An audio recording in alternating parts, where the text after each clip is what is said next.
বর্তমানে আমরা সবাই একটা কমন প্রবলেম ফেস করছি, সেটা হচ্ছে গ্যাসের প্রবলেম। কখনো দোকানে সিলিন্ডার পাওয়া যাচ্ছে না, আর কখনো বাসায় এমন সময় সিলিন্ডার ফুরিয়ে যায় যে কিছুই করা থাকে না।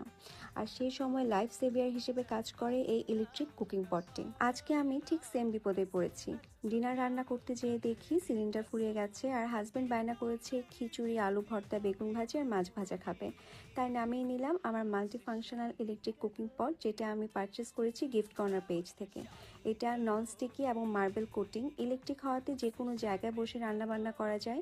পাওয়ার সিস্টেম আছে, কমিয়ে বাড়িয়ে ইউজ করা যায়। তার সাথে রয়েছে খুব সুন্দর একটি কাচের ঢাকনা, আর পাচ্ছ একটি স্ট্রেনার, যেটাতে তোমরা ভর্তা, মোমোজ বা যে কোনো কিছু ভাপে রান্না করতে পারবে। তার সাথে রয়েছে রান্না করার জন্য একটি কাঠের চামচ আর মাজুনি, একদম ফ্রি। চলো এবার রান্না করে ফেলি। যেহেতু আমার কিচেনে কোনো কাজ নেই, তাই ভাবলাম ডাইনিংয়ে বসে আরামসে রান্না করি। এখন আমি খিচুড়ি রান্না করব। এটা অল্প স্বল্প রান্না, যাদের বাসায় ফ্যামিলি মেম্বার কম। তাছাড়া হোস্টেলের জন্য এটা কিন্তু খুবই পারফেক্ট। আর এটার সাইজ হচ্ছে 1.8 লিটার। খুবই পোর্টেবল, যে কোনো জায়গায় তোমরা নিয়ে যেতে পারো, চাইলে ট্যুরেও নিয়ে যাওয়া যায়।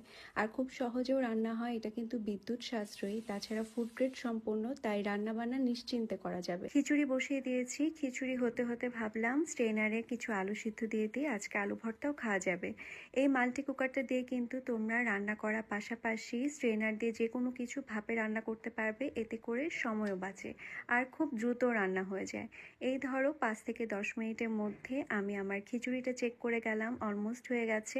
আর আলুগুলাও খুব সুন্দর সিদ্ধ হয়ে গেছে। তাই বলবো এটা সবার বাসায় থাকা উচিত। এটা কিন্তু একটা মাস্ট হ্যাভ প্রোডাক্ট। আর এই কুকিং পটের টোটাল 3টা কালার, পিঙ্ক, ইয়েলো আর গ্রিন। তোমরা তোমাদের পছন্দ অনুযায়ী কালার পিক করতে পারো। এটা ওয়াশ করাও কিন্তু খুবই সহজ। অনেকেই মনে করো ইলেকট্রিক আইটেম কিভাবে ওয়াশ করব, তোমরা তো একটা মাজুনি গিফট পাচ্ছই। ওইটার মধ্যে হালকা একটু ডিশ ওয়াশার নিয়ে খুব আলতোভাবে ওয়াশ করে নিতে পারবে। ভিতরের অংশটা পানি দিয়ে ধুয়ে নিলেই হবে, আর উপরের পার্টটা মুছে নিলেই চলবে।